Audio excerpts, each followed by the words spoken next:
আসসালামু আলাইকুম। আমন্ত্রণ জানাচ্ছি জাগো স্পোর্টসে। আপনাদের সাথে আছি মমতাজ শাহিন রুম্পা। শুরুতেই জানাবো আপডেট। বাংলাদেশকে টুর্নামেন্টের বাইরে রাখার কোনো উপায় নেই। বাংলাদেশ ইস্যুতে চাপে চিড়ে চ্যাপ্টা আইসিসি চেয়ারম্যান জয় শাহ, দাবি খোদ ভারতীয় গণমাধ্যমের। তামিমকে ভারতীয় দালাল বলা বিসিবির সেই সাহসী পরিচালকের শোকজ। মুস্তাফিজকে চেন্নাই নিলে ধোনিকে কি গাদ্দার বলা হতো? ইন্ডিয়ান এক্সপ্রেসের এক কলামে ভারতীয় জনপ্রিয় সাংবাদিক সন্দীপ দ্বিবেদী আরও যা লিখলেন। বিশ্বকাপের আগে তুলকালাম কাণ্ড, ভারতীয় ড্রেসিং রুমে দ্বন্দ্বের গুঞ্জন, মুখ খুললেন শুভমান গিল। শুনছিলেন শিরোনাম, এবার বিস্তারিত। বাংলাদেশকে টুর্নামেন্টের বাইরে রাখার কোনো উপায় নেই। বাংলাদেশ ইস্যুতে চাপে চিড়ে চ্যাপ্টা আইসিসি চেয়ারম্যান জয় শাহ, দাবি খোদ ভারতীয় গণমাধ্যমের। বিশ্বকাপ মানে উত্তেজনা, কিন্তু এবারের উত্তেজনা মাঠে নয়, বোর্ডরুমে। টি-20 বিশ্বকাপ আয়োজন ঘিরে বাংলাদেশ ও ভারতীয় ক্রিকেট প্রশাসনের মধ্যে যে অস্বস্তিকর টানাপোড়েন তৈরি হয়েছে, তা এখন আইসিসির জন্য এক কঠিন পরীক্ষায় রূপ নিয়েছে। সেই পরীক্ষার কেন্দ্রবিন্দুতে রয়েছেন আইসিসি চেয়ারম্যান জয় শাহ।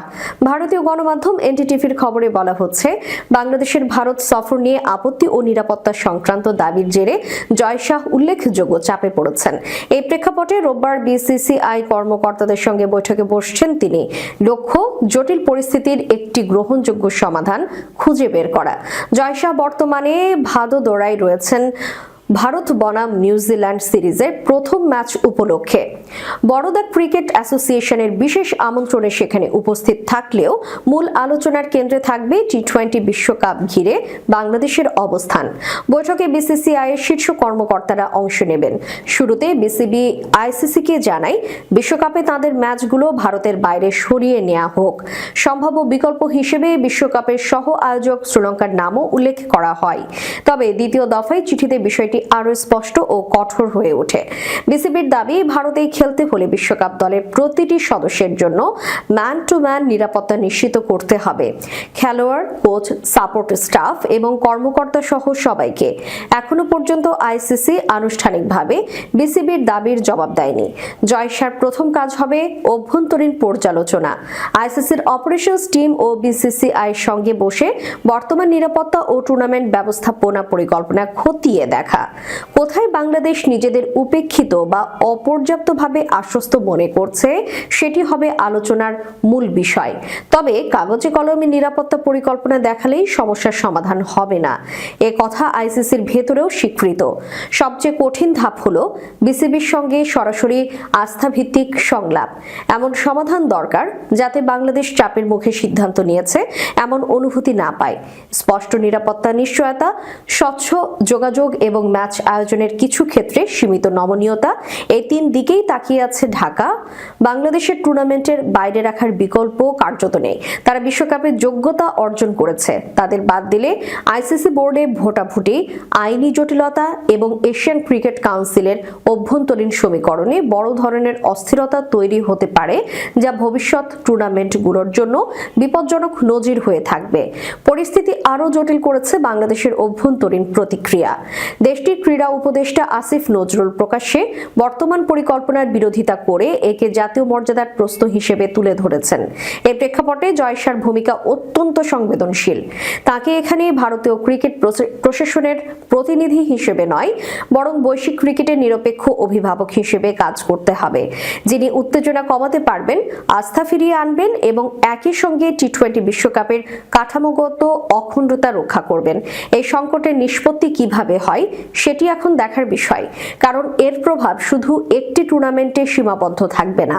আইসিসির কূটনৈতিক বিশ্বাসযোগ্যতার উপরও এর দীর্ঘমেয়াদী ছাপ পড়তে পারে। তামিমকে ভারতীয় দালাল বলা বিসিবির সেই সাহসী পরিচালকের শোকজ।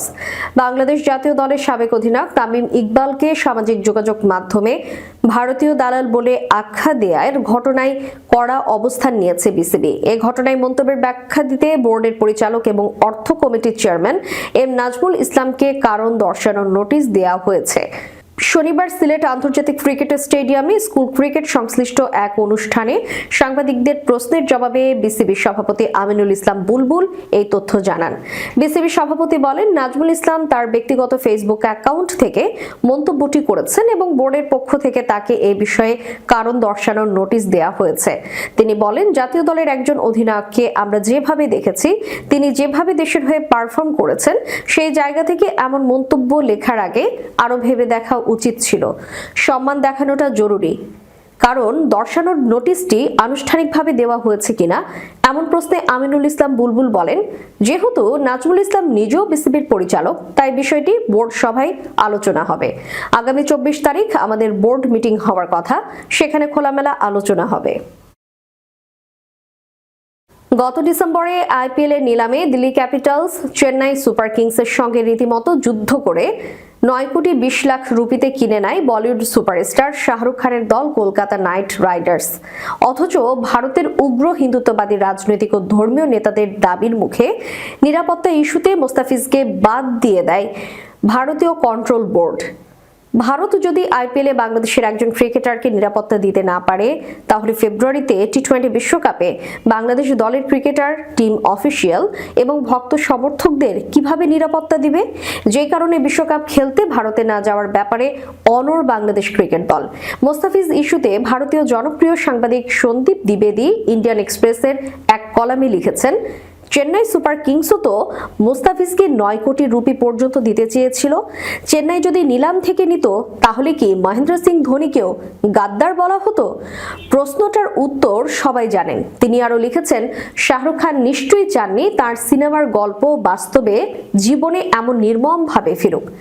চাক দে ইন্ডিয়া ছবিতে পাকিস্তানের বিপক্ষে গুরুত্বপূর্ণ পেনাল্টি মিস করার পর ভারতীয় হকির খেলোয়াড় কবির খানকে এক ঘরে করে দেওয়া হয়েছিল। বাড়ির দেয়ালে কয়লা দিয়ে গাদ্দার লেখা হয়েছিল। এত বছর পর বাস্তব জীবনেও সেই গল্পই ফিরল। সন্দীপ লিখেছেন, আজকাল খেলাধুলা কিংবা বিনোদন সম্পর্কে ন্যূনতম ধারণা না থাকলেও টেলিভিশনের সামনে বিশেষজ্ঞ বনে যাচ্ছেন। আইপিএল নিলামের নিয়ম না বুঝে, ক্রিকেটের শাহরুখ খানের অবদান না জেনে অবলীলায় উল্টাপাল্টা মন্তব্য করে যাচ্ছেন। পারও পেয়ে যাচ্ছেন অনেকে।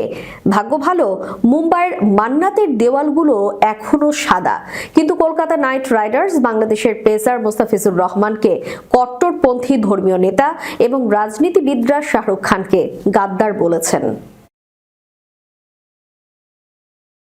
বিশ্বকাপের আগে তুলকালাম কাণ্ড, ভারতীয় ড্রেসিং রুমে দ্বন্দ্বের গুঞ্জন, মুখ খুললেন শুভমান গিল। অনেকদিন ধরেই ভারতের ড্রেসিং রুমে প্রধান কোচ গৌতম গম্ভীরের নেতৃত্বাধীন কোচিং স্টাফের সঙ্গে বিরাট কোহলি এবং রোহিত শর্মার মতো সিনিয়র ক্রিকেটারদের সম্পর্ক নিয়ে নানা আলোচনা ও গুঞ্জন শোনা যাচ্ছে। বিষয়টি নিয়ে এবার মুখ খুললেন ওয়ানডে ও টেস্ট অধিনায়ক শুভমান গিল। নিউজিল্যান্ডের বিপক্ষে ওয়ানডে সিরিজ দিয়ে আন্তর্জাতিক ক্রিকেটে আবারও ফিরছেন গিল। টি-20 মহাযজ্ঞ শুরুর আগে এটি ভারতের শেষ ওয়ানডে সিরিজ। যদিও বর্তমানে টি-20 দলে নেই গিল, তবে ওয়ানডে ও টেস্ট দলের অধিনায়ক হিসেবে দায়িত্ব পালন করছেন তিনি। এই সিরিজের ম্যাচ পূর্ব সংবাদ সম্মেলনে সরাসরি প্রশ্ন করা হয় গিলকে। এক সাংবাদিক জানতে চান, সিনিয়র খেলোয়াড়দের সঙ্গে কোচিং স্টাফের সম্পর্ক নিয়ে অনেক কথা বলা হচ্ছে ও লেখা হচ্ছে, এ বিষয়ে দলের ভেতরের পরিস্থিতি কেমন? জবাবে গিল বলেন, আমার মনে হয় দলের পরিবেশ দারুণ। যাদের কথা বলা হচ্ছে তারা বহু বছর ধরে এই পরিবেশের মধ্যেই খেলছেন এবং সবসময় ভারতীয় ক্রিকেটকে এগিয়ে নিতে চেয়েছেন। আগের সিরিজেও আপনারা দেখেছেন তারা কতটা ভালো পারফর্ম করেছেন। তাই এই মুহূর্তে দলের পরিবেশ খুবই ভালো। প্রতিবেদন এনডিটিভির। অন্য এক প্রশ্নের উত্তরে গিল আরো বলেন, রোহিত শর্মা এবং বিরাট কোহলির মতো ক্রিকেটারদের দলে পাওয়া একজন অধিনায়কের কাজ অনেক সহজ করে দেয়। কঠিন পরিস্থিতিতে সিদ্ধান্ত নেওয়ার ক্ষেত্রে তাদের অভিজ্ঞতা অমূল্য। গিল বলেন, আপনি যাদের নাম নিয়েছেন তাদের একজন রোহিত শর্মা, ওয়ানডে ক্রিকেটের সর্বকালের সেরা ওপেনারদের একজন, আর বিরাট ভাই সর্বকালের সেরা ওয়ানডে ব্যাটারদের একজন। এই দুজনকে দলে পাওয়া মানে অধিনায়ক হিসেবে আপনার কাজ অনেক সহজ হয়ে যায়। যখনই কঠিন পরিস্থিতি আসে তখন তাদের কাছে গিয়ে মতামত নেওয়া যায়। তারা বহুবার এমন পরিস্থিতির মুখোমুখি হয়েছেন, তাই তারা কি ভাবেন বা কি করতেন, এই তথ্য একজন অধিনায়কের জন্য খুবই মূল্যবান। দর্শক, শেষ করার পূর্বে সংবাদ শিরোনামগুলো জানাবো আরো একবার। বাংলাদেশকে টুর্নামেন্টের বাইরে রাখার কোনো উপায় নেই, বাংলাদেশ ইস্যুতে চাপে চিড়ে চ্যাপ্টা আইসিসি চেয়ারম্যান জয় শাহ, দাবি খোদ ভারতীয় গণমাধ্যমের। তামিমকে ভারতীয় দালাল বলা বিসিবির সেই সাহসী পরিচালকের শোকজ। মুস্তাফিজকে চেন্নাই নিলে ধোনিকে কি গাদ্দার বলা হতো? ইন্ডিয়ান এক্সপ্রেসের এক কলামে ভারতীয় জনপ্রিয় সাংবাদিক সন্দীপ দ্বিবেদী আরও যা লিখলেন। বিশ্বকাপের আগে তুলকালাম কাণ্ড, ভারতীয় ড্রেসিং রুমে দ্বন্দ্বের গুঞ্জন, মুখ খুললেন শুভমান গিল। এতক্ষণ আমাদের সাথে থাকার জন্য ধন্যবাদ। আল্লাহ হাফেজ।